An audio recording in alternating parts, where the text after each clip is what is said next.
Good evening, everyone.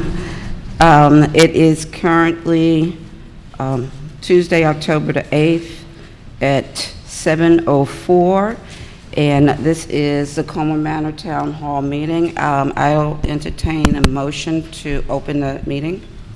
I'll make that motion to open the meeting. Is there a second? I'll second it. All in favor say aye. Aye.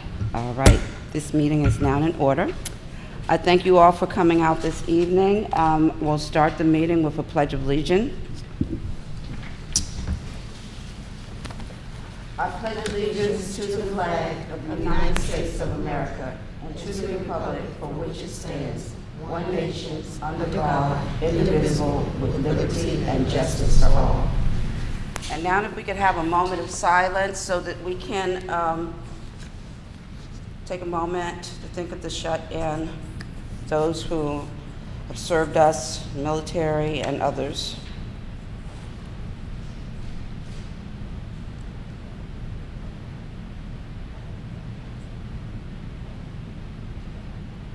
And if we could take another moment of silence to think of the things that we rejoice about, the things that make us happy in life, the things that our friends and families and the close people we have amongst us.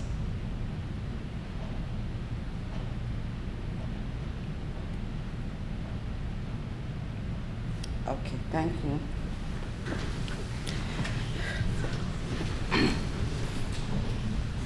Okay, moving on the agenda. So we had asked if we could have Bates come out. As you guys know from our last meeting, I had a conversation with Mr. Rico Alexander in relationship to our trash and some things that we would like to see happen. And so we have Mr. Alexander here. Would you like to come up and give us an idea of some of the things that you guys are doing to improve the service? Good evening, Mayor. Good evening. Council. Good evening. Great citizens of Colmar Manor. How's everybody tonight?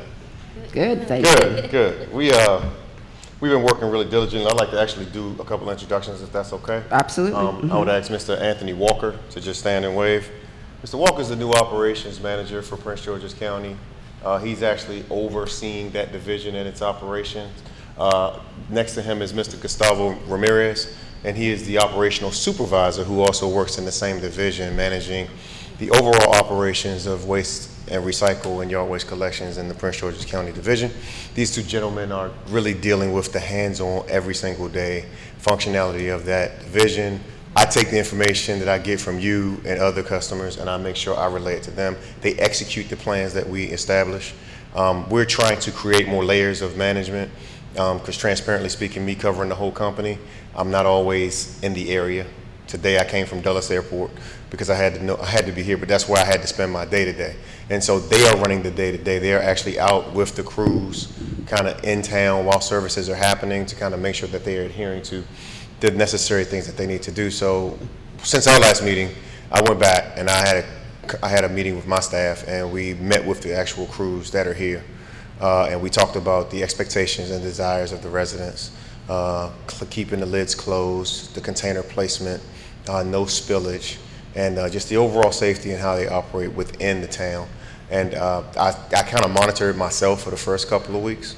And I have been providing you with a few pictures just to kind of let you know that we're here. We're kind of trying to make sure that this becomes habit. I send out reminders to them. I drive them crazy every morning on Monday to remind them that when they get to Colmar Manor to have a conversation with the crews and kind of follow up behind them. And so what we're trying to create is continuity and consistency so that you guys can get accustomed to the service levels you desire.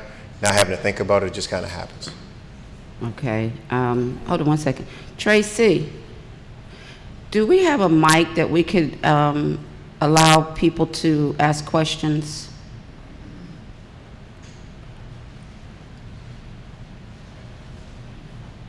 Do we have a cordless or something? Okay. All right. You guys can sit down. I want you to continue standing. Okay. Well, I would like for any of my residents and my council people to be able to ask you some questions that they might have. I'm here.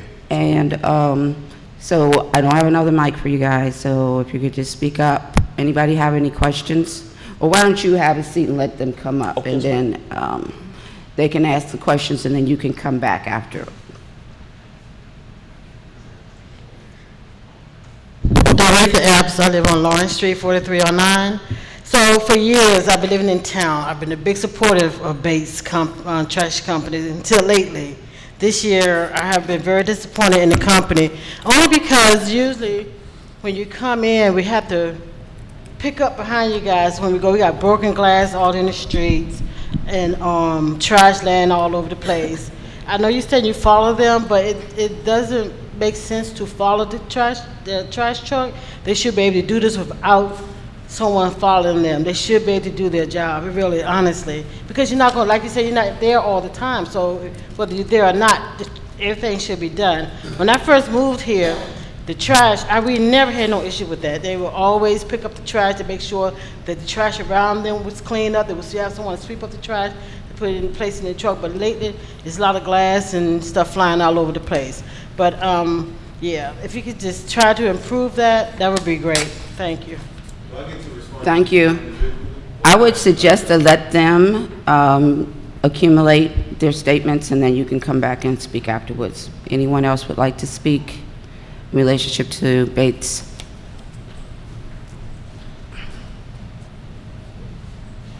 My name's Julianne Bethay. I'm on Monroe Street. And I can remember when the town initially offered Bates their first contract.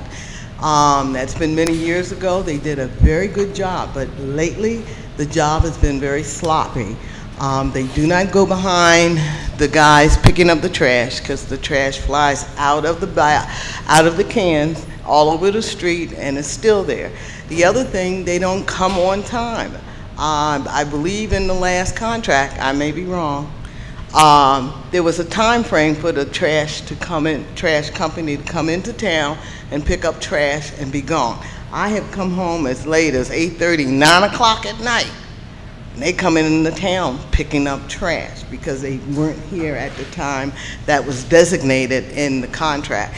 I may be wrong, but I thought it was a time designated as far as the time when trash is supposed to be collected in the town. Overall, if I had to give you a grade for your performance, it would be an F, because I've seen deterioration in the quality of the service that has been given to this town, considering we have been a long time patron of your company. Thank you. Thank you so much. Does anyone else like to make any comments to Bates? Council members? Yes. Thank you, Rico, for coming out. Thank you, gentlemen, for taking the time to come out. Just want to pity pat off of what our resident said, Julianne Bethay, that we've been a long time contract with Bates. And with that being said, I know that you're like all over the county, and you're all over in different areas like Montgomery County. And I talk and I ask people, and they're very satisfied with it. With the question that I'm asking, can we here, since we were the ones that started with you from the bottom to the top, could we have the same consistent employees here? Maybe your best employees here. I don't get as many complaints as the mayor. She gets a lot of complaints because she's the head of the town. But in conversations going to other Prince George's events, the conversation is, yeah, it's always, Bates, you know, the trash is all, the guys don't do a good job with the trash. And I try to explain to them, one, I recommend you doing a second offense. So you're trying to help people to get back on your feet. But then some of them are willing to do it and some are willing to not. That's a chance that we take. But just for, I know for our town, I'm willing to work with you. But we could just have the same consistent guys that come into our town to do our trash. I mean, I would like on hot days, make sure they have water, make sure they're okay. I know when I was young, we always made sure we tipped and appreciate the trash collectors. That's just my comment. Thank you. Thank you. Appreciate it. Hi, Rico. Thank you for coming out. And gentlemen, it's nice meeting the both of you. In my ward, it just seems like the issue has been with how different it is with the bulk trash. So that has become, stuff just sits for a while because everybody was used to just Bates coming to pick it up on Wednesday, and now there's a whole process. So just if we can find a way to better that. Yeah, because calling before 2 can become an issue into the next week. Yes. Council. Yeah, Thank well, you. that's something we gotta talk about. Yeah. We might have to change that. Yeah, Councilmember Bowden. You have any comments? Any comments? Okay. So, before you talk, of course, I have some comments. So after we spoke, probably for the next week or so, things were decent, but I told you that's the way it would normally be. And then it just got really, really bad. The last 3 weeks have been bad. I mean, literally, like, I will give you my impression. My impression is that the people who are on the trucks don't care at all. And the drivers aren't paying attention to what they're doing if they're supposed to be the space. I think, I don't know who it was just that said that you really, if your organization is structured properly and efficiently, you really shouldn't need to have someone who rides behind grown people to see whether they did it right or not. Those grown people, if they have a commitment to your company and they have pride in the work that they do, they're going to do a good job. So my sense is there's no pride in your workers. And that's what needs to be fixed. It's not as much as it is structure or even your growth, because a lot of people just keep saying, oh, they've just grown too fast, they've grown too fast. Well, if you've grown too fast, the one thing you left behind was building some pride and dignity in the employees that work for you, because that can be done. And, you know, based on my personal experience with trying to have a resident here in town to actually be on the truck, and his experience that he had trying to get on a truck, painting a picture for me that the problem really is in how you're introducing your employees to your business, and then how they feel that they fit in the business, which is that they're not given an opportunity to feel like they fit in the business. And so when they come into our world, on our streets, they treat us like they probably feel they're treated. And so that's why we're getting this consistent backlash. You know, I don't understand why the arms are not being used in order to pick up the trash. And so as they go through and they pick through and put the trash in, because the trash cans are too heavy for them to lift, which seems like to me would be a liability anyway, that you wouldn't want them lifting, and you have an arm to lift it, but then they take out the trash and they're leaving trash behind. But the biggest problem is that they don't care. And so because they don't care, that's what we're getting left behind.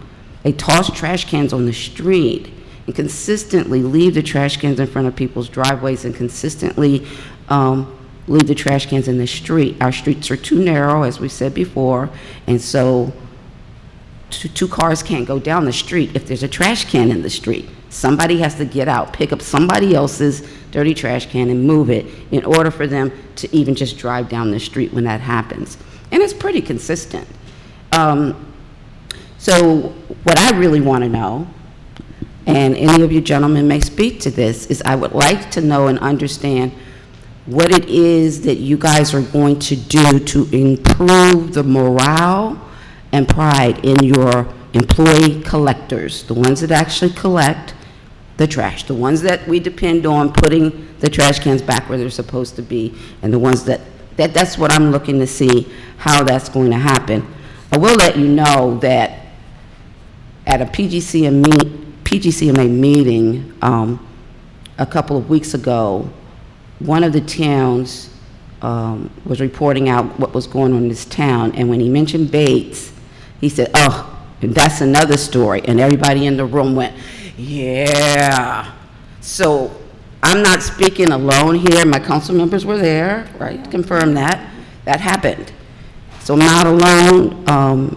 in what our experience is here, you got, that was a room full of county, municipal county people, elected officials. So there you go. You can let us know what direction you're going to go in and maybe speak to some of the things that people spoke to. Thank you. Okay. Thank you. Thank you for your candidness, your transparency and honesty.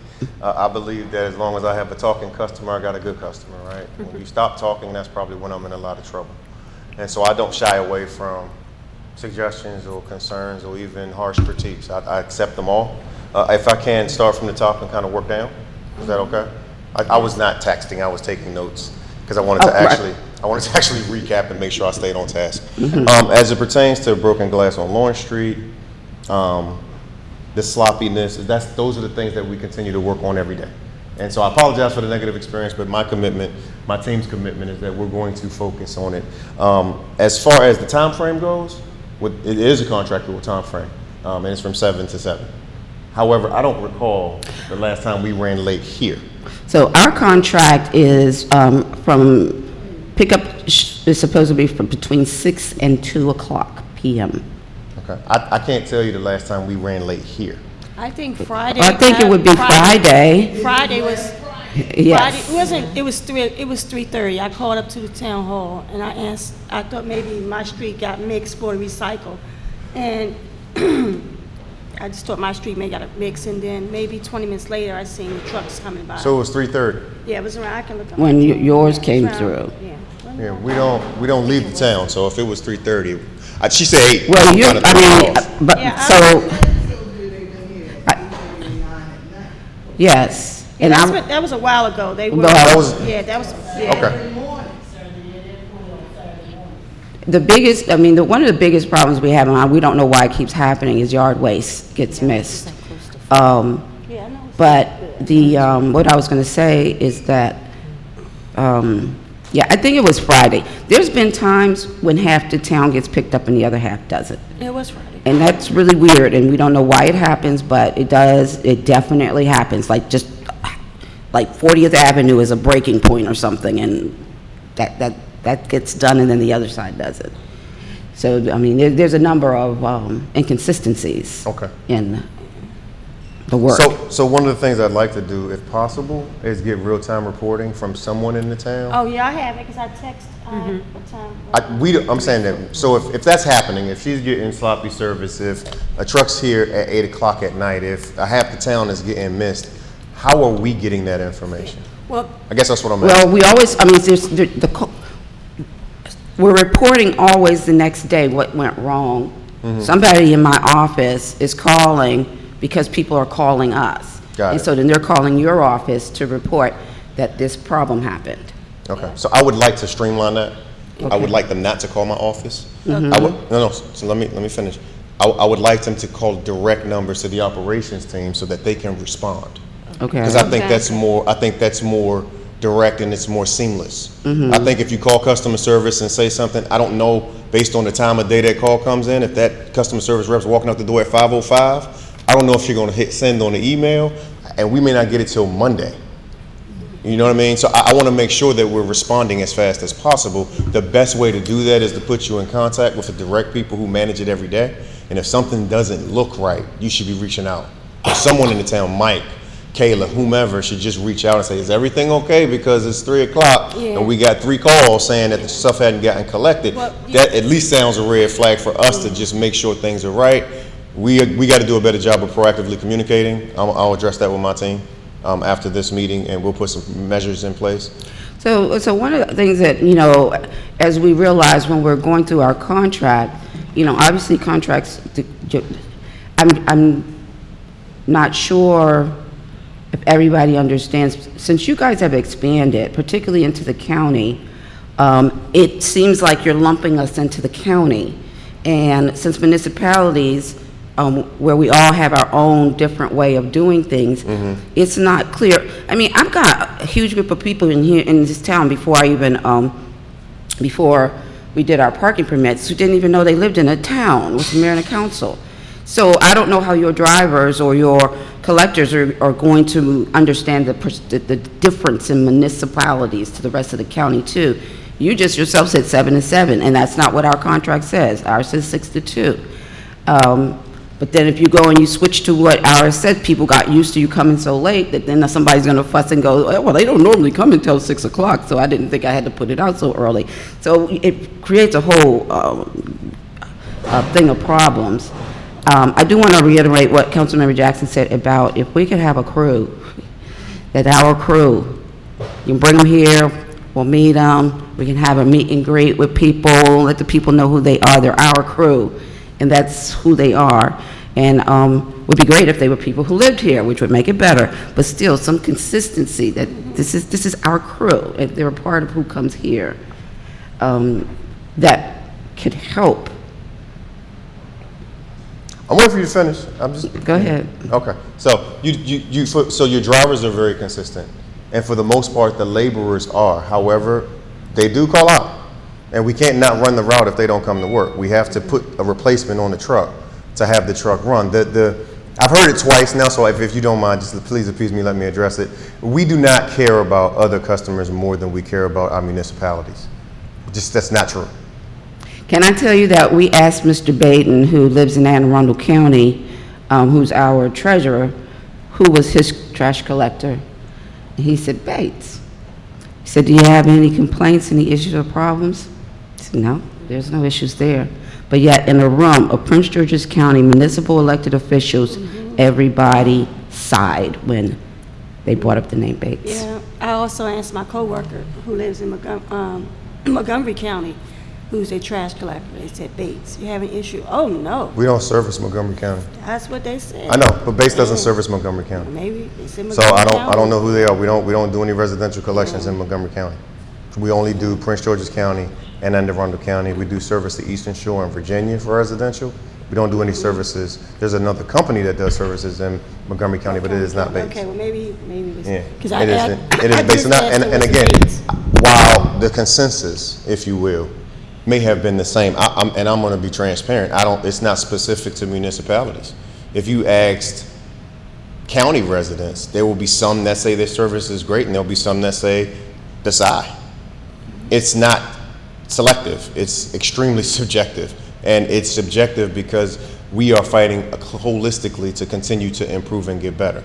So some of the things that you want to know what we're going to do, well, we're going to continue to do the very thing you speak of. We're going to continue to work on the continuity and consistencies of the crews. We do everything we can to get people to come to work. We incentivize our employees. We pay them additional bonus money for showing up for 5 days.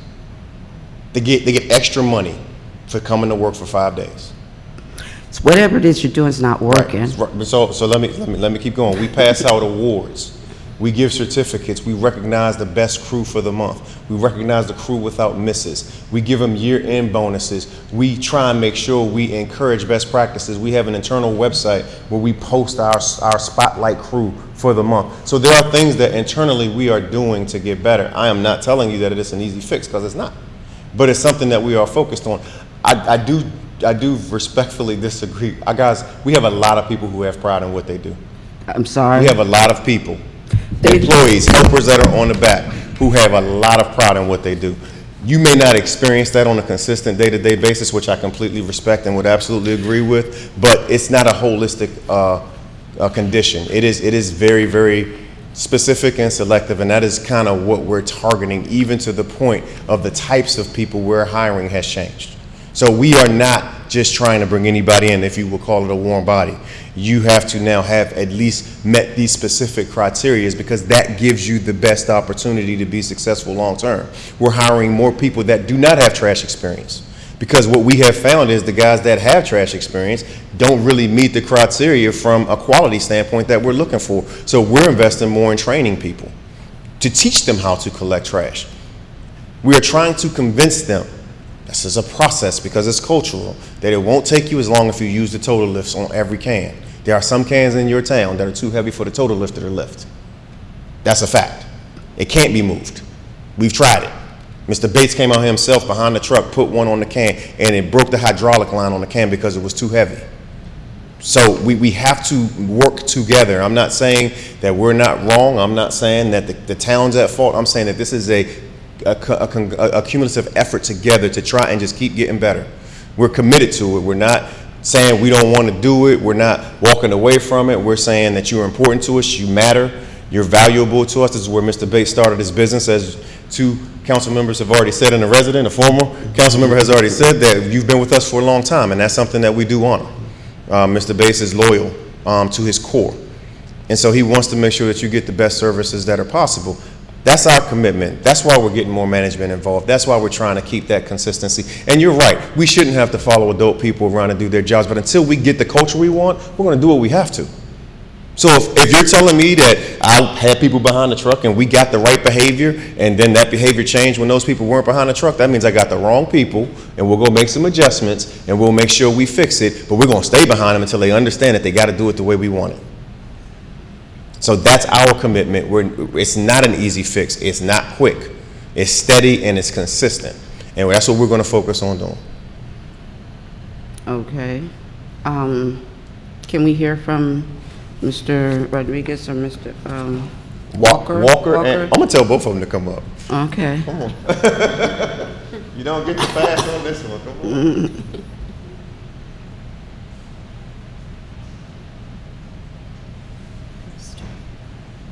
So can you give us a little insight onto your management style? Sure. For the record, my name's Anthony Walker. How long have you been in this position? Actually, give or go on 2 months. Okay. But I've been in transportation and logistics for about maybe 28 years altogether. Mm-hmm. So I've been around basically trucks and the logistics side of things for quite some time. I'm more of hands-on. I like to see things pretty much done from the beginning to the end, so that's why I'm kind of like hands-on. Also, I'm one of the types, well, I'm a little nervous. I don't get a chance to speak in front of a crowd too often, besides, the people that I deal with. It's okay. So, again, I'm just more hands-on, and I want to see things pretty much done from the start to the finish. And I believe in communication. So therefore, again, I'd be happy to give you my number, so when that time comes or need to be, contact myself or Gustavo directly, in order to get things done. Again, by me just kind of like getting into the position, getting to kind of like a feel of the position. I wouldn't necessarily say getting my feet wet, but just getting in the groove of things. So once I kind of like get in the groove, but just not only you guys and the whole bulk of things. So there's a lot going on. So what's your relationship with the collectors? I mean, what's your interaction with the collectors? Oh, well, I have a very good interaction. Always communicating, they communicate back with me. At the same time, dealing with the collectors and the drivers as well. I have a CDL as well with the drivers. So therefore, I pretty much, I would say, quote unquote, talk the truckers talk, and pretty much get them kind of like you do what I get them to do, because it's just that type of mutual respect that we have for one another. Do they know that trash collectors are probably one of the most important jobs that you can have? I believe some of them do. Not all. Again, I would say the job is really not for everyone. Right. There is, I would say, a selective few. Then a lot of them, you have to somewhat teach them about trash, learn about trash. Since I've been aboard, believe me, I've learned a lot about trash coming aboard. Yeah, I mean, there's been cities that have trash strikes and they actually cause riots. Wow. So that's how important trash collecting is. It's an important job, and I think that a lot of people think of it as that job kind of thing. They should know that it's very, very important to people. I mean, and again, I think something that we need to do is basically make sure that our peoples in general have pride in what they do. Absolutely. So that's something that we need to probably instill in them, teach them that. So Absolutely. Thank pride you. has a lot to do with it. Anybody have any questions for Mr. Walker? No, thank you. Thank you. Thank you very much. Okay, we have a question here. Sorry about that. Is there a limit on the number of pieces per boat? Yes. It's 3. So we don't have a limit on bulk. We have a limit for large pieces. But our agreement was when we went to direct collection. So the history here is that we used to have just every Wednesday bulk pickup. Okay. Every Wednesday. In the last negotiation of our contract, while we're trying to cut out some cost, we went to call for pickup. Okay. So that would hopefully save you guys some money in having to drive around the whole town looking for pieces, because you just go directly to the household.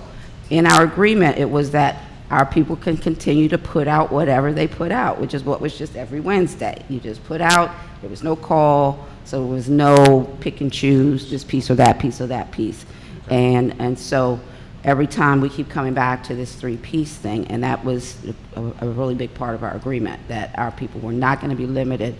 And then in speaking to Rico later, he was like, well, they're really only talking about the big piece, like a couch or a dresser or something like that. But other than that, they can put all of their just stuff out. But they do have to be on the list. 'Cause The address has to be on the list. Yes, we understand that. But the other thing is in our contract, it says that people can call up till 5 o'clock. But everybody's being told they have to call up to 2 o'clock. So there's a lot of discrepancies in what is in our contract and then how the response that people are getting when they call the office. The other big problem is that we're not Brentwood, and Brentwood also has a contract. And so there is the distinguishing. It's important to know the contractual agreement of the town you're about to drive into. I mean, and even if there's like a cheat sheet that the drivers have, and when you're moving, you're going into this town, you're going like, okay, we're in this town. These are the rules in this town. Lids are closed, no trash cans in the street, no trash cans in people's driveways, line it up. You know, whatever your cheat sheets are for each town, because I'm sure each town has their own idiosyncrasies of the things that they want. And the bigger you get, I can tell that you probably want to consolidate how you do things into a more streamlined way. But can't happen now. We're municipalities, and we all have our own separate ways. So. Well, my next big thing I plan on doing is learning the contract. I think if I learn the contract, I learn you guys. Yes. That's my next thing. Yes, that's a good point. Mr. Ramirez, yes, that was a very good point. Yeah, Thank you. Good afternoon. My name is Gustavo Ramirez. I've been working for base for like a year and a half already. Well, you can say I've been in the trash industry for like almost 18 years, and that was like little kids. I was in the back of the truck, then I was on my way back to the driver, then a supervisor. So you're telling me about the price and everything like that. So, I mean, since I've been since all the way in the bottom, I can tell you for experience that most of the people that we hire, they got pride on there. They got what? They got pride. They got Pride? Yeah, correct. Not someone who's throwing somebody's trash can on the street. No, it's not just doing that. It's like you say, it's a lot of commitment. It's a lot of commitment because you know, you're just not just picking up trash. It's picking the whole neighborhood, and we have to do with respect and everything like that. Right. Respect. Correct. Yes, very much. That's we need to. I mean, I would like to say to all of you guys. I mean, and I don't, again, know what changes you're going to be able to make in order to. It's really important. The first thing is in accepting as a problem in order for a problem to get resolved. But from my experience in working with at least one person who I sent to work over to Bates, was that there was this, that you can come into work, if you work consistently for 2 weeks, that you would be able to become employed. But he couldn't get on a truck. And so he kept coming. He got on the truck. In 2 weeks, he probably got on the truck twice. but the 2 weeks didn't count that he didn't get on a truck. Then there was times when he was asked to clean the yard so that he could have some work, but then he didn't get a ticket, which he didn't know about until like 4 days, 5 days later, that he was supposed to have some kind of ticket. And so there was a huge lack of communication as to whatever the heck it was that he was supposed to do from one moment to the next moment, from here to there.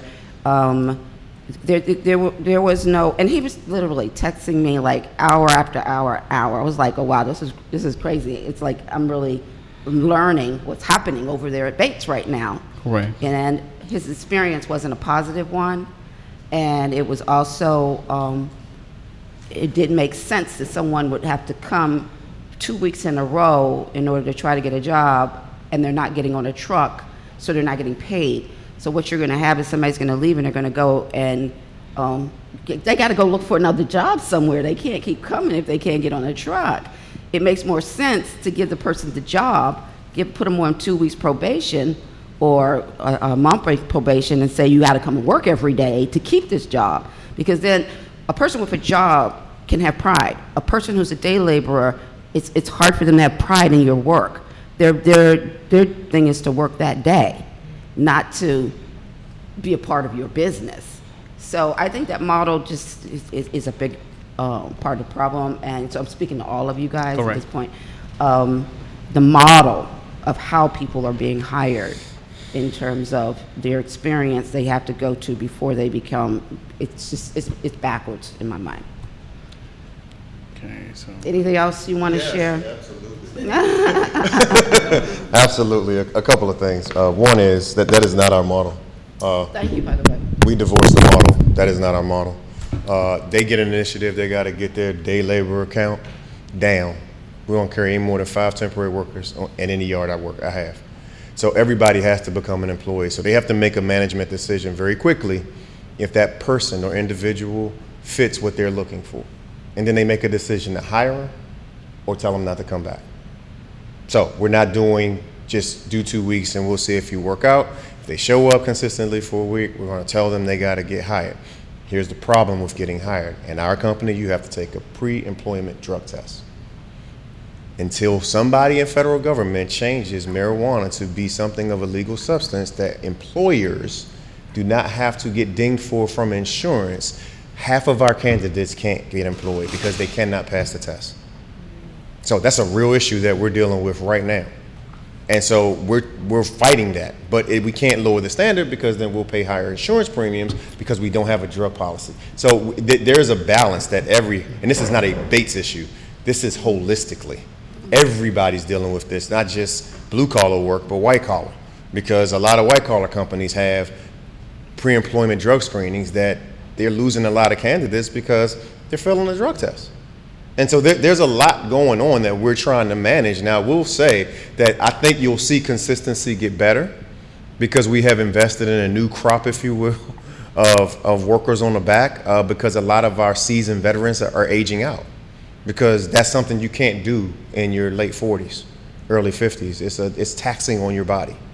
And so what we have a lot of older helpers that are becoming route monitors, that are becoming supervisors, because physically they're not able to stay on the back of the truck. So we had consistency, we're now fighting to rebuild that consistency with a newer crop. That's again, all process. I don't want you to think that we don't hear you, because we do, but I don't want you to think that we're not fighting, because we are. And so to just kind of make some global statements that we don't have structure, we don't care, all those things just aren't true. We do care a bunch. And I would love the opportunity to open up a little more dialogue in the right platform, in the right setting, to have a further discussion about how we fix the long-term issues and get ahead of it. I'd love to have that conversation. I just don't think this is the forum for that, because I think there's a lot more involved that it's not the place to dissolve or go into. Their business practices that every single hauler out here has. We're not experiencing anything that anybody else isn't experiencing. That's just a fact. And that's not just in PG County, that's not in the state of Maryland. I just read an article the other day that in the state of Louisiana, Republic just got sued for $7 million because they hadn't picked trash up in a month because they don't have laborers. It's not here, it's everywhere. It's our millennial movement, and it is something that is real, and we have to deal with it. And we're fighting it every day. So we're not trying to give people temporary jobs. We're trying to offer them careers. The one thing we do in the day of orientation is we tell you how many jobs you can move up in if you stay consistent at base. I don't think that the person that I had sent over had any kind of orientation. He didn't because he was never taken to the stage of being hired. That's what I'm saying. See, it needs to happen before then. Mayor, I heard you when you told me about it, and I met with you. That's why we changed the process. No, So he wouldn't appreciate experience that if he had come back again. I appreciate that. Okay, so it's not like we're not listening, but I truly can't go back and fix it. I heard you. You were transparent. You were honest with me, and I appreciated it. And I went back and I made changes as I told you I would. Okay, got you. I appreciate that very much. Anything else? Well, I guess we look forward to seeing you again. Yes, ma'am. Let's just plan on a visit in. We actually, someone's going to reach out to you. Yes. We actually want to meet with all municipalities. We want to set up a forum. All right.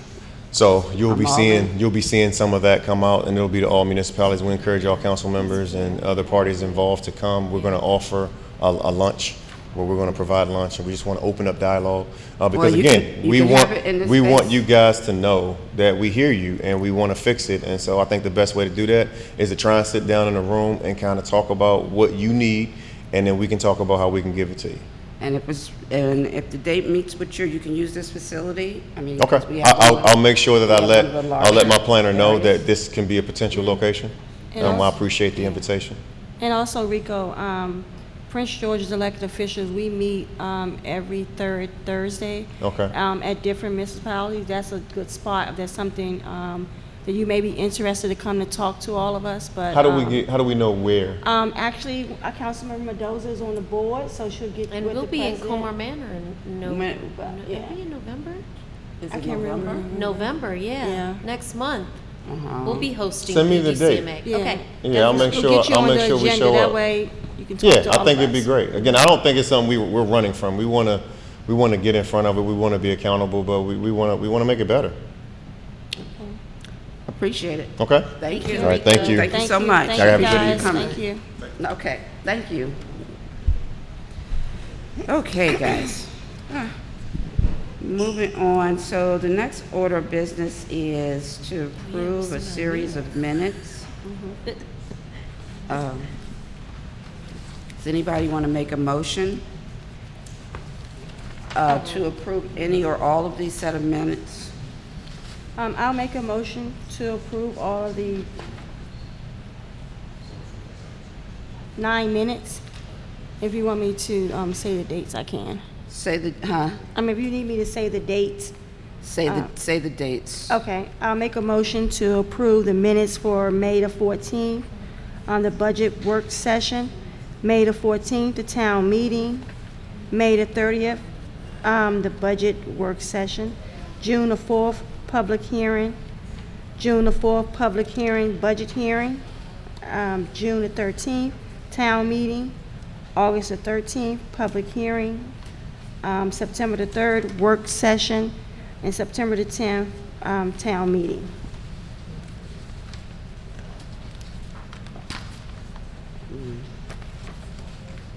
Is there a second? I'll second it. Okay, any discussion? Just one. On May, May the 14th town meeting, if you can scroll down where it says present. No, all of us here, right? Cynthia's absent. Cynthia on here that day? 4-2. Yeah, absent. Okay, she's absent. I'm sorry, I see it. Okay, sorry about that.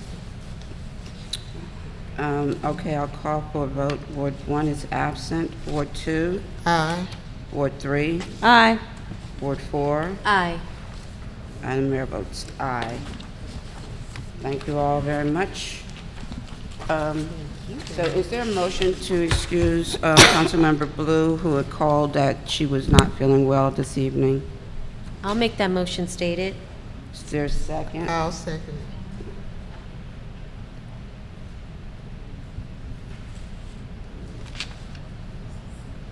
That was Melinda, Mendoza, and Jackson? Or Bowden? No. All in favor, say aye. Aye. Any opposition? None being said, Councilmember Blue is excused.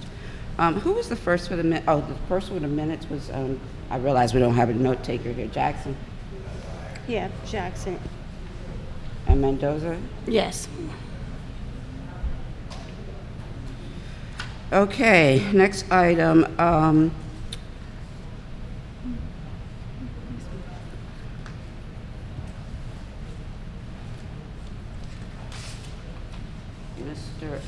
I'm going to move around the minutes just in case Mr.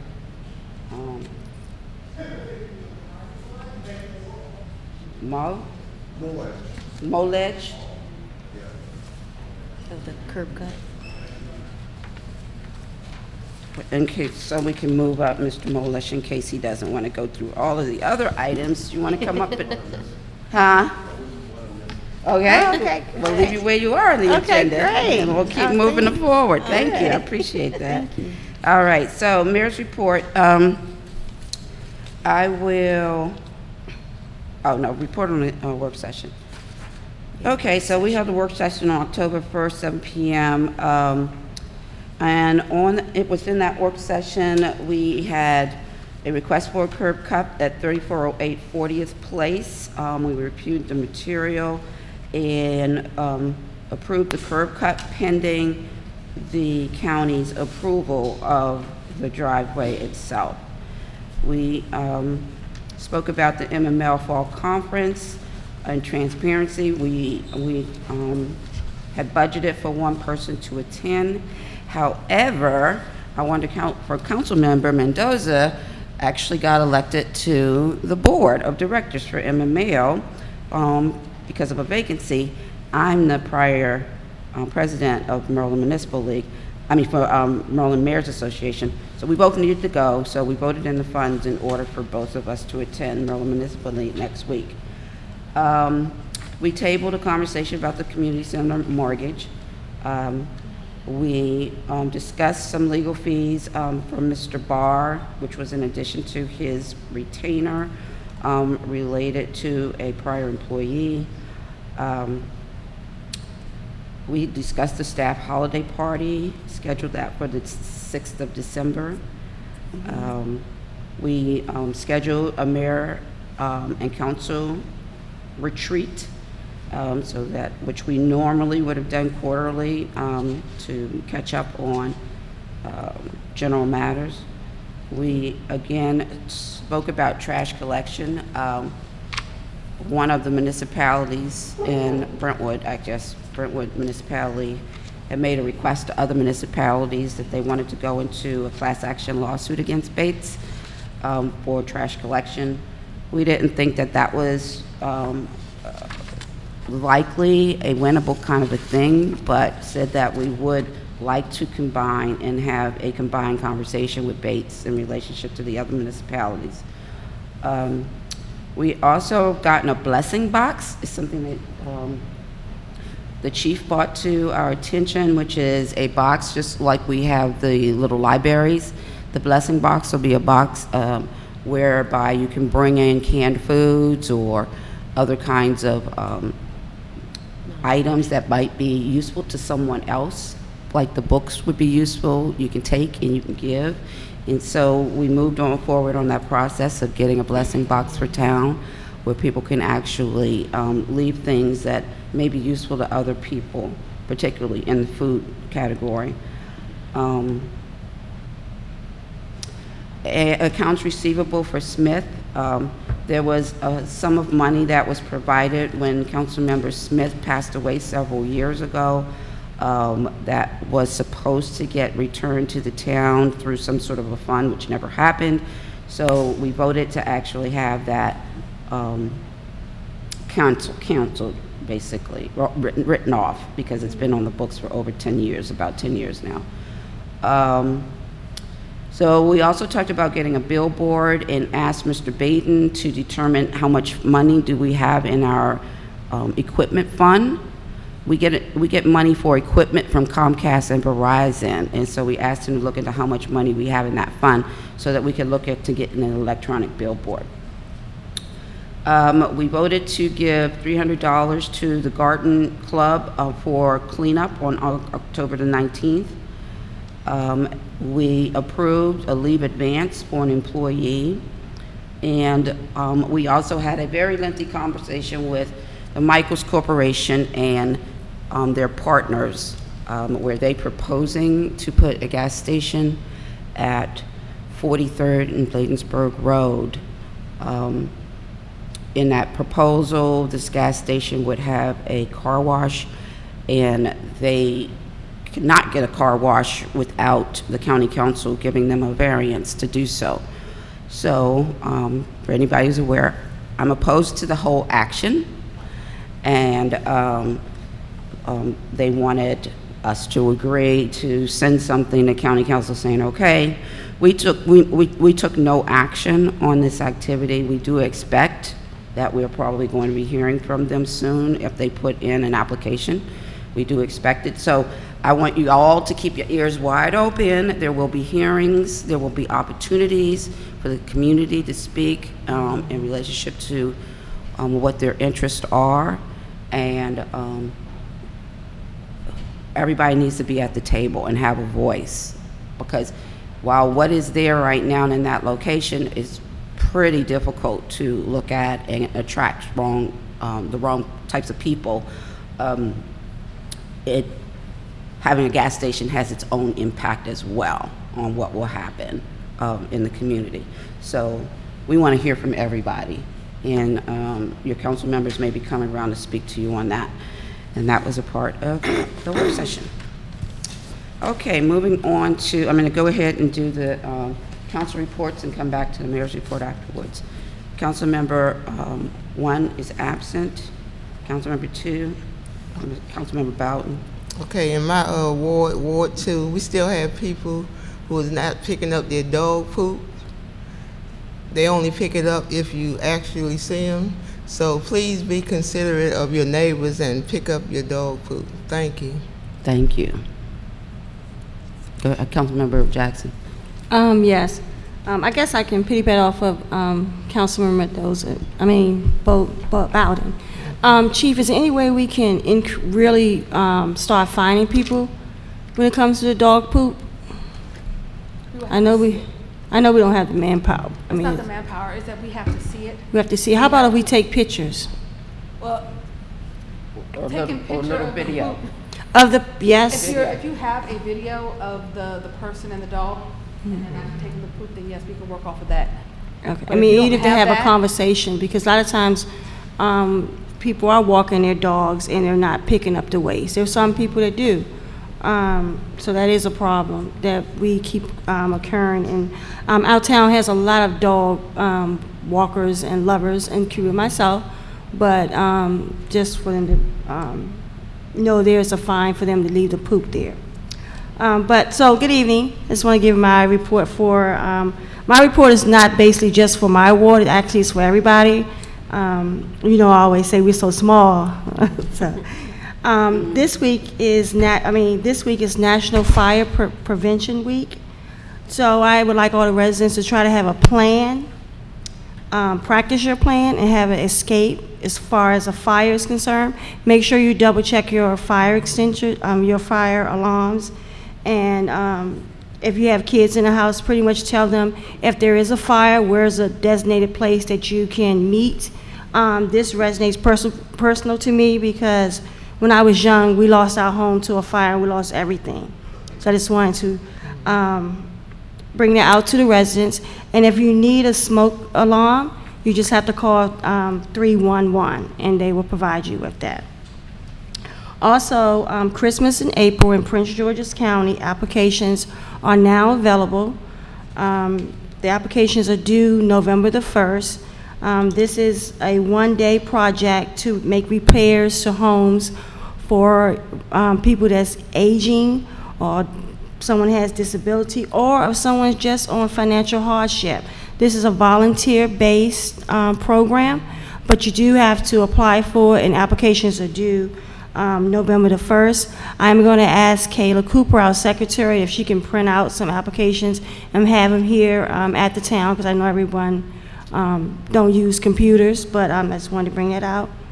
Also, October is a very busy month. This is Breast Cancer Awareness Month for our women here. Just make sure you get your mammograms. They're very important. Like I said, October is a very month. Also, October recognizes domestic violence. Domestic violence can happen also not only to women, but also can happen to men. If you're having a problem or issue, we have a very open chief, and you can call her or just talk to someone. No one should live in a home with domestic violence. Also, the most important thing I want to say tonight is happy birthday to my son. He's 15, and sorry, Mommy's at the meeting. Thank you. Thank you so much. Councilmember Mendoza. I just want to thank everyone for being here this evening, and also it was great to see everyone for Colmar Manor Day. I want to just thank the hands and the ones who just took the time out in their day or just anything to just make the day a wonderful event. And we have the Harvest Fest coming up, so we're going to do the trunk or treat? Trunk or treat. Trunk or treat. So that's going to be new, and I'm going to be a part of it, and I'd like to see more of the residents get involved with it too. If you don't want anybody knocking on your door, just have them come. Bring your car over to the town hall and decorate your trunk and pass out treats. So that will be on the 26th, Saturday. So if you need more info, I'm sure Councilmember Bowden has the info, or you can call our secretary, Kayla Cooper. Thank you. Thank you so much. All right. Yeah, I also wanted to reiterate that this is Domestic Violence Month. And for anybody out there who knows someone who needs, some help, again, please feel free to get in contact with Chief about any concerns you have to see what can be done. Talk to someone. That's what I would just say. Is this Municipal Awareness Month, or is it next month? Is it October or November? November. It's November? Okay. So next month will be a Municipal Awareness Month. I want to congratulate our graduates. We're very, very fortunate that Councilmember Mendoza, It's good. our Public Works Porter, Mr. Porter, Jerome Porter, our Senior Administrative Assistant, Kayla Cooper, and also our Media Coordinator, Tracy Stone, all graduated the Academy of Excellence in Government last week. So let's give them all a round of applause. I had a good push. I Yes. had my push team. Yes, it's really important. It's a structured process of certain coursework that Maryland Municipal League has established with the University of Maryland so that elected officials can learn what they need to know about government, and it's a very important thing to go through, so I'm very proud of them for doing that. I'll talk about my month. So been spending a lot of time in working with code enforcement and public works in terms of structuring how we're doing things. You may see some paperwork on the side over here about public works and the tracking system that they use. We're also working on a weekly check-off sheet so that they're checking off that they're doing all these different things that they need to do on a daily basis. We have a by street form that they'll be filling out, so we'll be able to say, hey, they picked up litter on your street this day, they painted your curbs on this day, they did this, picked up the trash cans, and we'll be able to know when and where they've been and what they've done, and so we'll be able to work on that. So we've been working on that diligently. We're close to where we need to be with it, but we are in a good place with the work orders, where we can actually see what work orders are being called upon outside of the normal work on a regular basis. Also, in working with code enforcement, came in handy, Chief, you won't believe it, just last week. So code enforcement records when a warning is put on a location or when a violation has been ticketed and so forth, and whatever the process is with that. And so that's on a Google sheet, so that, and I have access to, I can go and see what's going on in the code world. So just last week, I had a resident came up and was certain that they were the only one that got ticketed about a particular issue, and that they drove around town and found the same issue in many different places and came up. I was able to pull it right up and go, nope, he was here, he was here too, he was here too. And so that showed that that really is a working thing to help us know what's going on, but also it's the pattern of most people to think that they're being targeted on a particular issue when they're not, you know. And it was very helpful to have that available. Yes, so we're getting LED lights in the building, and so next Friday we'll be having a pre-construction meeting with the folks that are going to be installing it. Really thrilled. It should save us about maybe 25 to 35% on our electric bill here. Even though we have the solar panels, we still have a really big building. So I'm real excited. We're going to get that started. Hopefully it'll be done before the end of the month. Myself and Councilmember Mendoza will be going to Maryland Municipal League. I want to announce that the Maryland Black Mayors are going to be having a conference on April 4th. It's called the Innovator Conference. You can actually check it out online right now, innovatorconference.com, and see what it's all about. We want to introduce people to municipal government and how they can be innovative in the things that they do, and not just for municipal government, but in their lives as well. I want to thank everybody that worked on Colmar Manor Day and Port Towns Day. It was great events. You know, the volunteers, our volleyball volunteers were great, and all of the staff and everything they did, and everybody had a really good time. Within this last month, we had a 4-town meeting with the other towns, and Senator Augustine came to the meeting. He was enormously informative in letting us know how things are operating at the state level. And also they have a plan on October the 16th. They've scheduled a workshop so they can really talk us through how legislation gets made, and so we can start to really understand what are the different committees who handle what and who we should be talking to when we're looking to do what or whatever. So, I mean, that should be a great educational experience for us.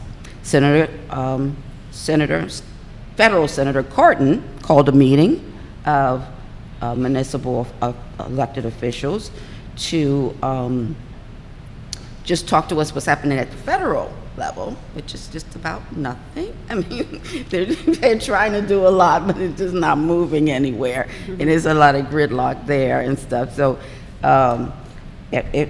we were thankful for the conversation and looking at what can happen to help us out. One area that he's going to look into, there's complaints about the post office. I don't think we have a lot of issues, but there was a lot of other municipalities that had issues with the post office. Of course, I had a meeting with Rico about Bates activity. We also have some new exercise equipment, whereby we have a school here, I think I mentioned it last month, which is the Royalty Institute. It's a charter school who's using the facility for school, and they had some exercise equipment donated to them, so they've now donated to us. We are supposed to be getting, well, we're going to get a bike share, and so the paperwork finally got in the last week that they needed in order for that to move forward. I'm hoping that'll happen before it gets cold, too. We also have worked on the stormwater management plan, and we will be furthering that. Let's see, what else? Because there's a couple other really important things that happened in the last month. Sustainable, certified, was completed with the green team. A lot of work, a lot of things that go into it in order to make sure that we're actually following through on the things we're supposed to. But also we submitted for our recertification of Sustainable Maryland, which is a state program and a lot of work went into that. Councilmember Mendoza was our committee member on the Port Towns Committee in working through that. So it was a busy month. Yes. All right, so that's my report. Thank you. Okay, moving on to the treasurer's report. Okay, if you need to be, there's a treasurer's report on the table on the side. And from a revenue perspective, from page 2, I'm sorry, page 1. Oh, here.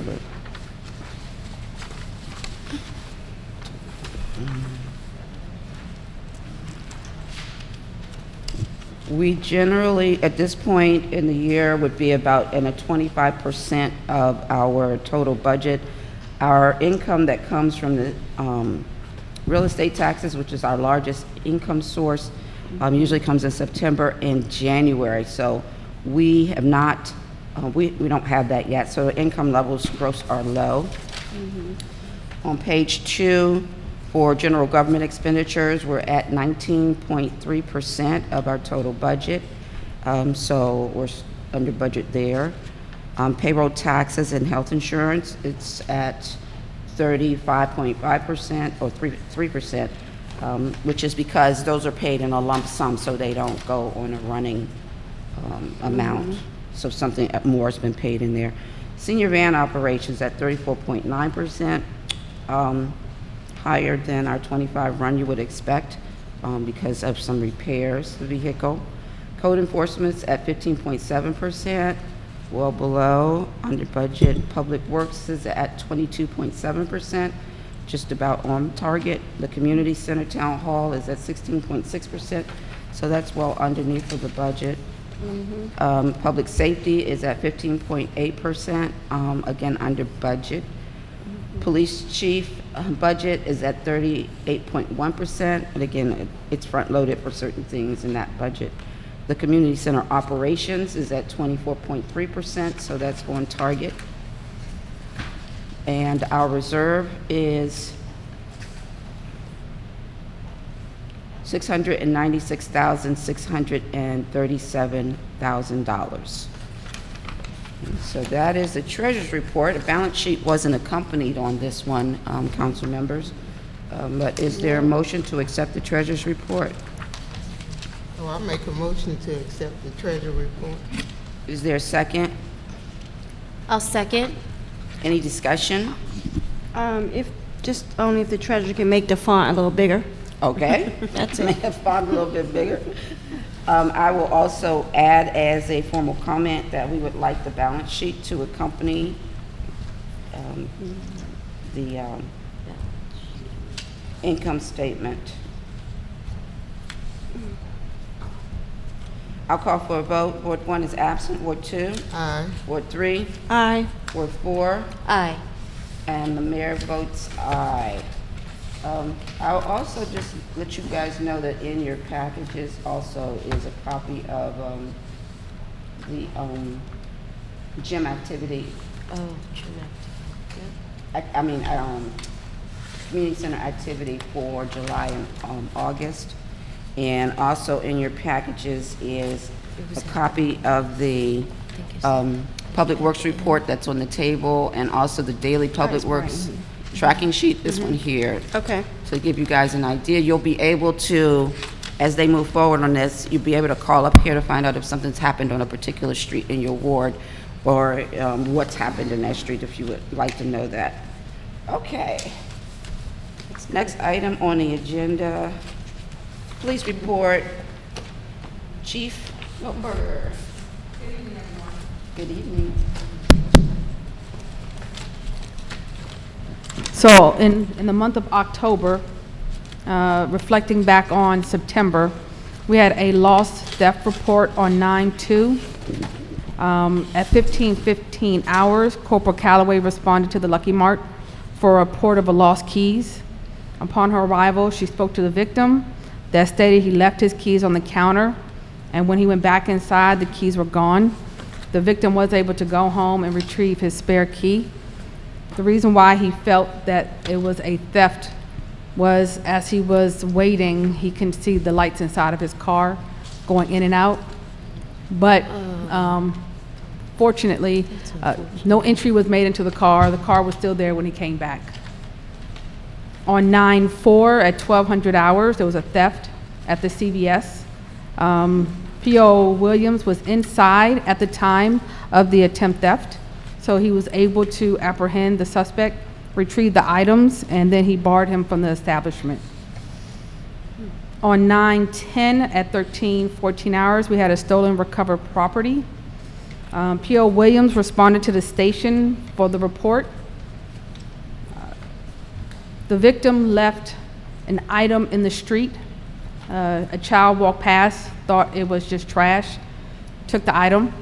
The officer was able to look at video footage, ID the juvenile, and later on, he was able to retrieve that item.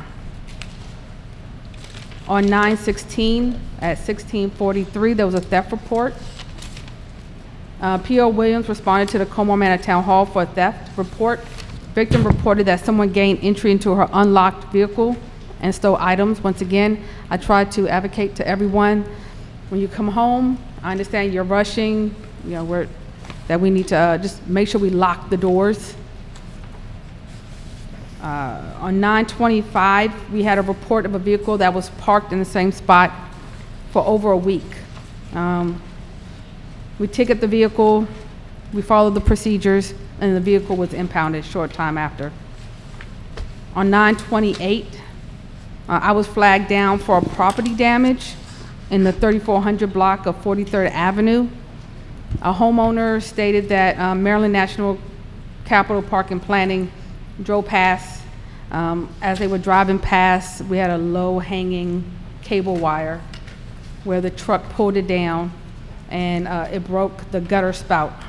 The Maryland National Capital Park and Planning police did respond, and they did speak to the homeowner. On the second page, calls for service, we actually had a total of 62 calls for service for the month of September. I also want to remind everyone that on Thursday, October 24th at 7 p.m., we're having a neighborhood watch meeting, and it's going to be right here at the Colmar Manor Town Hall meeting, and I ask that everyone come out.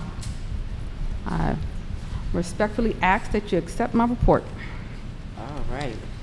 Is there a motion to accept the chief's report? I'll make that motion stated. I'll second it. Okay, any discussion? Thank you, Chief. You're welcome. Okay, I'll call for a vote. Ward 1 is absent. Ward 2? Aye. Ward 3? Aye. Ward 4? Aye. And the mayor votes aye. Who was the first and second for the treasurer's report? She was first, and Melinda was second. Mendoza? Was second, yeah. Okay, there is no unfinished business. However, I will let you know that we will be introducing some changes to the parking ordinance next month, where we'll include certain areas of the town where you will have to have a visitor's pass in order to park in a non-permit parking area. That is so that we know anybody who's in town in a non-permit parking area is visiting someone in this town in a non-permit area. And also that we will be limiting permit parking in the non-permitting areas until after 10 o'clock. So if you have a permit, you won't be able to park in a non-permit area until after 10 o'clock. And then at that point you could.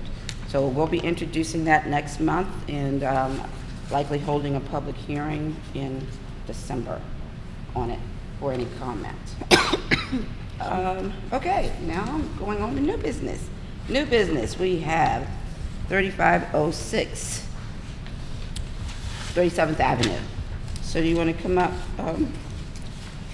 Mr. Molish, and let us know what, yep. How are you doing, by the way? Excuse me? How are you doing? Fine. Good, great. Okay. What do you need to know? Simple. Just state what you're asking from us. Okay, as my letter stated that I wrote to you and the council, my name's Ron Molash, 3506 37th Avenue. The property that I bought in December 2010 is one of the few on my block that has no driveway. Property was built, the house was built in 1957. Everybody in town that either goes to the community park or comes up here passes by it every day. And so I need to have a private driveway installed if my funds will cover it. So the first thing that I have to have is a curb permit. Okay, have you been to the county yet? No. Okay. So, Ward 1 is absent. Council members, is there any objection to the curb cut at 3506 37th Avenue? No, I'll make a motion to approve the curb cut for the resident at 3506 37th Avenue. Can I request a friendly amendment to that motion to include a condition that Prince George's County provides the permit for the driveway? Yes, Okay. I'll make that a motion with the amendment, yes. Okay. Is there a second? I'll second. Okay. Any discussion? I'll call You it. just want to say you have a very beautiful yard. Well, it gets a lot of rain, it gets a lot of water coming down the hill. Yeah. I get everybody's rainwater. So I will just say, as we said before, we're happy to see someone being able to get a driveway anyway, anytime they can, so that you're not battling. Well, it's another cars. vehicle off the street, so then in the wintertime when the guys have to plow, Yes, I mean, some winters I've had to dig out my car, yes. you know, and help the guys dig out because they can't get the plow in there. Right. So we'll support in any scenarios that you have to deal with the county. Just in case you just don't know, most of the time, almost all of our houses have to get a variance to do things in our yards because we're grandfathered in to rules that aren't the same anymore. Yeah. But, you know, if that comes up for you, I will be happy to support you on, I have one question on the curb permit. Is there a time limit on it? in terms of getting a, Like if I can't get a driveway in this month, am I limited or? no, we just don't want you to cut the curb until you actually. No, I'm not gonna cut the curb Until until, you actually have the permit Right, for the right, driveway. right. That's the condition, just that. I understand. Okay, yeah. Okay, I'll call for vote. Ward 1, absent. Ward 2. Aye. Ward 3. Aye. Ward 4. Aye. All right. Aye. Mr. Mullish, you are approved. Thank Please you. check with the town by Friday to get a letter. We'll have a letter made for you. Okay, should I come up and get it? Yes. And so when Friday. you go to the county, you go with the letter. Gotcha. And so that'll be covered already. All right, thank you, appreciate it. Okay, next item on the agenda,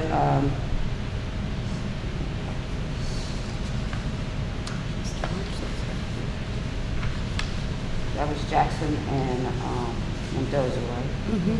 Yes. Okay, committee reports. So, I don't see Mr. Muchler. I hope he is doing well. We'll have Sure to check he's in on him tuned in. for his seniors report. You seen him No, I today? said I'm sure he's tuned in. Yeah, yes, I'm sure, yes, definitely, Ms. Muchler is tuned in. Is there a garden club report? Doretha Epps.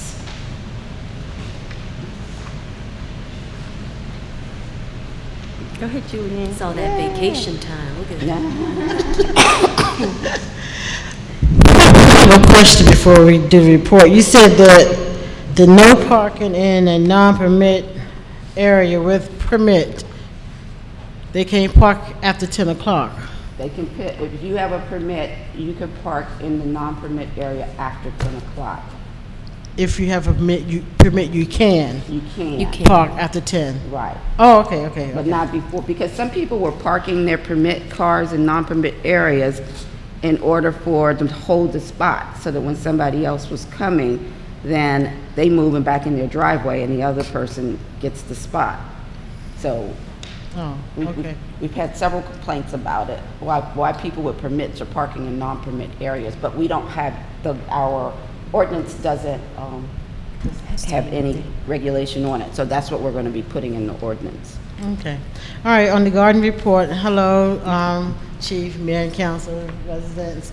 I wasn't at the last meeting, so I have Julianne Bethay. I thought you was behind me. She was at the last meeting to make the report. You need to help me make the report because I wasn't there. But I want to thank the Maryland University scholar that came out and helped clean the West Garden up. The West Garden looks really nice. I have not seen it look that good in years. I want to thank them so much for their assistance. And congratulations on the beautification awards. yeah, the beautification guy for the East and the West Garden. For both gardens. Yes. Okay.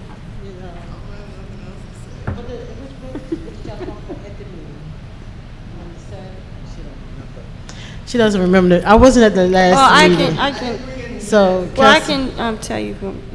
huh? We pretty much talked about, one, we wanted to make sure the gardeners that do have plots to get in contact with us and make sure, let us know if they're gonna do winter gardening. If Okay. not, we'll be cleaning out the garden, October the 19th with Reverend Addison, Port Town Youth Kids. Also, we kind of brainstorm about different fundraisers that, we're trying to come up with. The town was not able to provide the garden club with any money this year. We do, if we need something, we go back on case by case and at their mercy.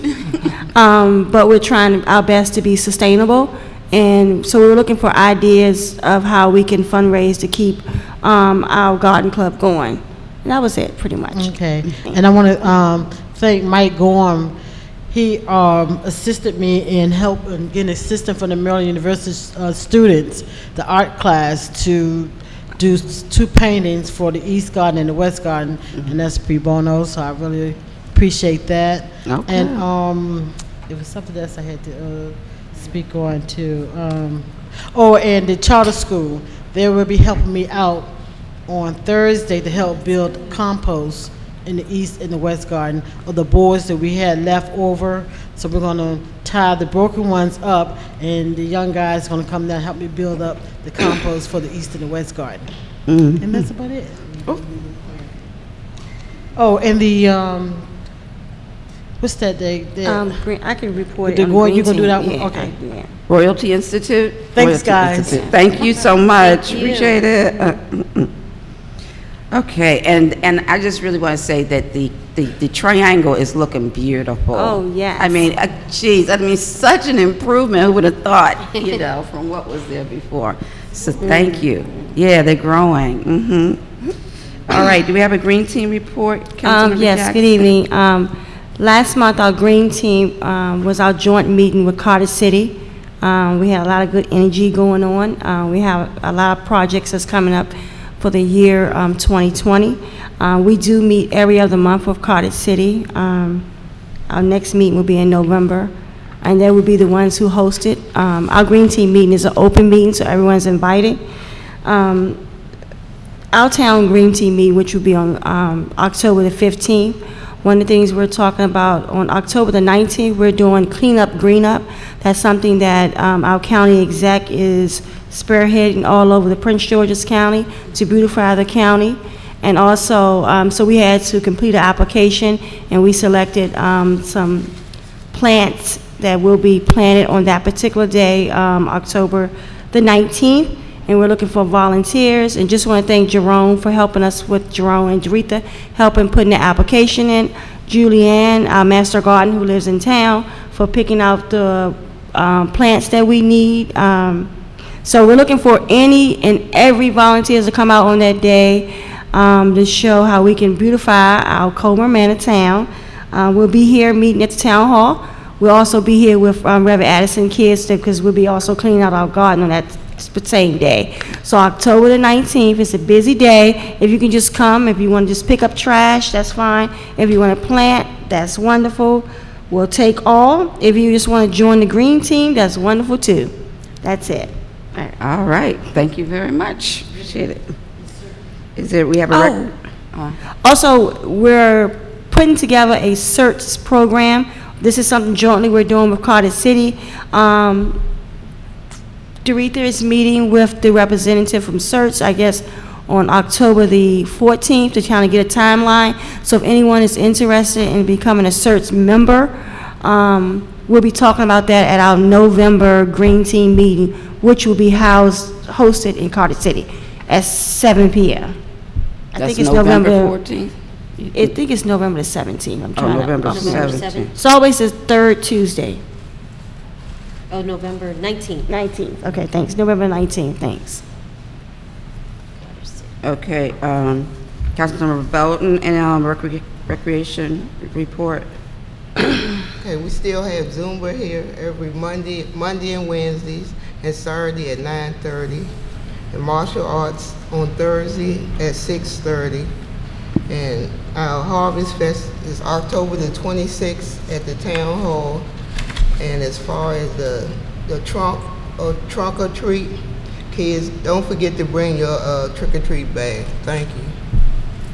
All right, thank you. And just to let you know, along with the trunk or treat, we're still having Harvest Fest, which will be inside the building and go through the same, kind of games and entertainment that we have with that. And at the end will be the trunk or treat. All right, next report, Councilmember Mendoza, PGCMA, Prince George's County Municipal Association. So we're meeting in town of Edmonston on Thursday the 17th, so that's next Thursday. I know I need to get more information, so Mayor, you got to help me too about the legislation that was passed with the food trucks. So initially there were issues with towns being able to just have food trucks at their events because they had to go through the county and get permission. permit. Yeah, special permit. And then did we also have to pay? I don't think we pay, but they probably, the food truck yeah. probably had to pay. Yeah, they'll pay. They had to pay. Something specific to get a permit, like a food permit. They haven't passed it yet, they just introduced it. Well, introduced, yeah. Yeah. So the plan is to allow food trucks to come to our communities if they want to. But what we brought up is that they still need to have a conversation with the municipalities because they're to just open it up to the food trucks, to the county to pay and whatever. We have business, we charge ice cream truck a business license. So we can't charge an ice cream truck a business license and not charge a food truck a business license. So there's still some work that they have to do to get it to work right. But for whatever reason, Prince George's County had banned food trucks. And then a few years ago, they opened it up to events only. So you have to apply if you're going to be event only. But still, to see a food truck, like say, sitting over by the park, until they pass this legislation, you won't see that happen. So, yes, that was the main thing I think they were talking about. The other thing I think was the small cells, the 5G small cell things. Yeah, that's still. Yeah. So please let us know if anybody approaches you about putting a box on your fence or your door or something like that, because we passed so if any of you guys are not aware of it, 5G, which is the next level of Wi-Fi speed, that when you see it on a commercial, they make it sound like it's a really great thing and wonderful and whatever, but what it is a series of boxes. Some can be about this big, that are like every 100 feet or every 200 feet. So it's like smog, what do I want to say, clutter. They can create a cluttered environment because they're like this size and this size. They can be different sizes. There's no way that they're supposed to be exactly the same size. So the FCC has already approved these people to do this. And what they'll do is they'll just come to your house and they'll go like, well, we'll pay you some money for you to put this on the side of your house or on that pole over there, or things like that. And the big problem that we have with it, so it's just important to all of us, Comcast and Verizon pays us to run their wires through town. And what the FCC has just done by approving these boxes to go up and around, they did not put a stipulation in there that they would have to pay to be in our right of way. So we expect a lawsuit to ensue soon nationally, class action, in relationship to Comcast and Verizon wanting to say, hey, they're not paying, why should we have to pay? And that's a pretty decent number in our budget, is the money that comes from this deal. So what we did was we passed an ordinance about aesthetics, the rule around creating a clutter environment is not allowed in our right-of-way. And that was by the recommendation of Maryland Municipal League. Most municipalities have passed that so far, but that would allow, at least for us to have some sort of hold and stop on how they go about doing what they do, that they have to report to us what is it going to look like, you know, what's going to be the visuals from this way and that way and things like that. So just to give you some information, this is the kind of stuff that we do when we're not in this room on a regular basis. So Councilmember Mendoza, was there some other things? No, that's it. Okay, and then the Bates thing came up. Oh, yeah, Bates. We got to get them to come to PGC. Okay, so thank you so much for that report. That was informative. Okay, so with that being done, we're open for any citizen comments. Good, bad, ugly. State your name and the block that you live on, 100 block you live on. Good evening, this is Kurt on 40th Avenue. I'm just talking about an update to activities in the garden club. Can you maybe move your whole thing up a little bit so you get closer? So this is the first year we've had fees for the garden club, and the second time where unsupervised outsiders come in and clear out everything in my plot. The tomatoes, the basils, the squash, and I don't know why this keeps happening. And there was no watering cans or tools to work with at the beginning of the summer. So I got really discouraged and the water tank wasn't being filled. So if we can do something to prevent that, especially since we're paying fees.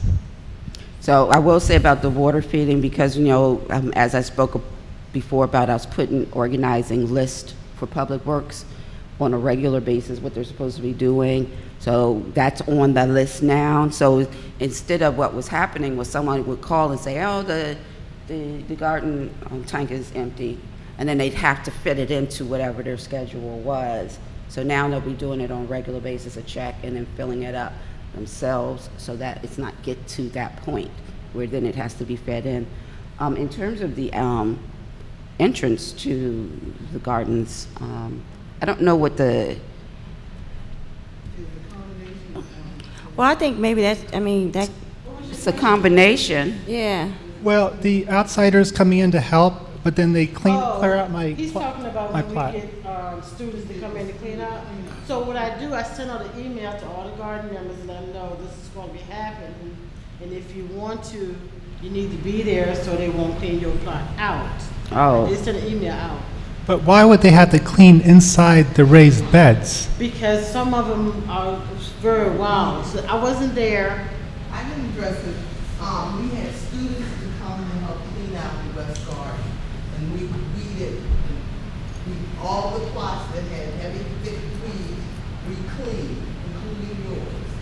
In fact, yours was the last one we cleaned because when we cleaned the West Garden, everything was good. And the students looked at me and said, "What about that plot right there?" And we cleaned that plot. That plot was weeded. There were no vegetables. No, anything that you call harvesting to take home to cook, prepare, whatever. Well, at least somebody could have called me or emailed me. There was a pumpkin, there was basil, there was tomatoes, and there was angel trumpet, which is a kind of flower. But if I'm paying for my plot, people shouldn't have to weed it for me. I never got it.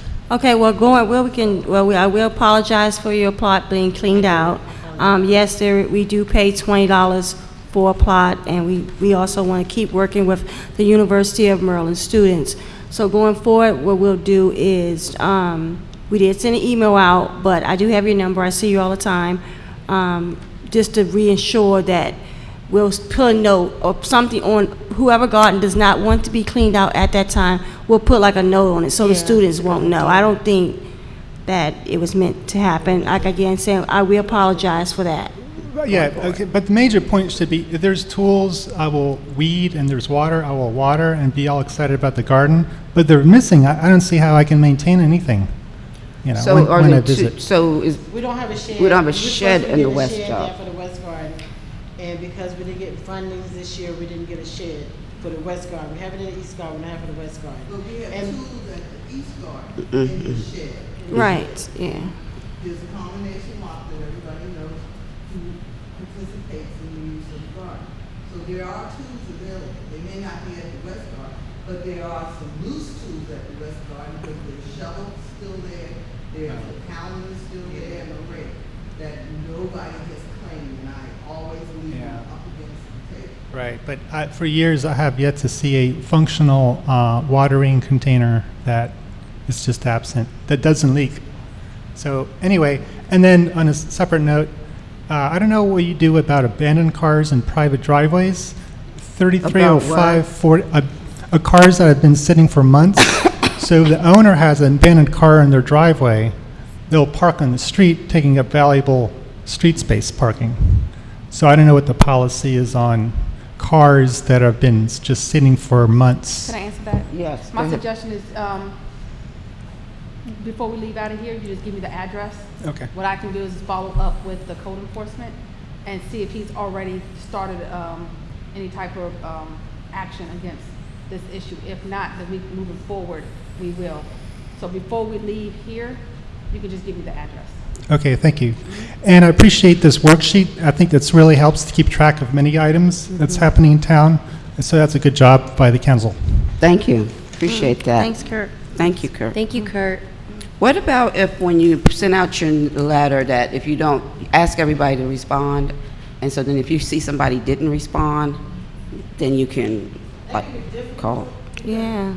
Don't respond, and but we know who part is who, and we know who like the newcomers that came in, their part is excellent. They always keep it very neat, and you know we never have an issue in terms of where it's greeted in the pants or not. Mr. Albert, he comes in, he always cleans his out, no issue. So we do have our regulars that does it, but it just happened that day. And I did send an email out. Email out, I have his name on it, show mayor council, but somehow that day he didn't respond, he didn't come down and the students cleaned it. Okay, well, we're sorry that happened, and we'll do whatever we can in order to. So any other citizen comments? Mr. Brown, I appreciate you from Delegate Fennell's office sitting through our meeting. Do you have any words from the delegate? At this time, actually nothing. I'm just here listening and enjoying it. Well, thank you. I appreciate you coming, always. I just have two things. Go ahead, Councilmember. The first one, I may be a little embarrassing, but I just want to say congratulations to Julianne Buffet for winning the senior swim competition. So I'm hoping we can get her pictures up in our newsletter. Can you tell the two positions that you won?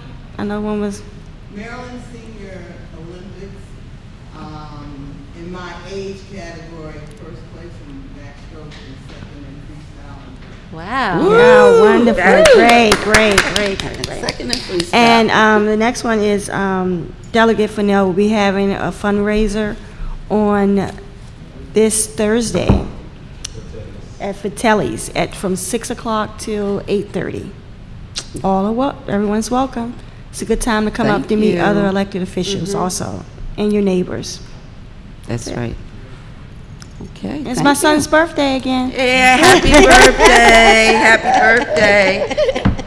Okay, anybody, council have any other comments? Anything good for the order? Okay, with that said, I will entertain a motion to adjourn. Make the motion to adjourn.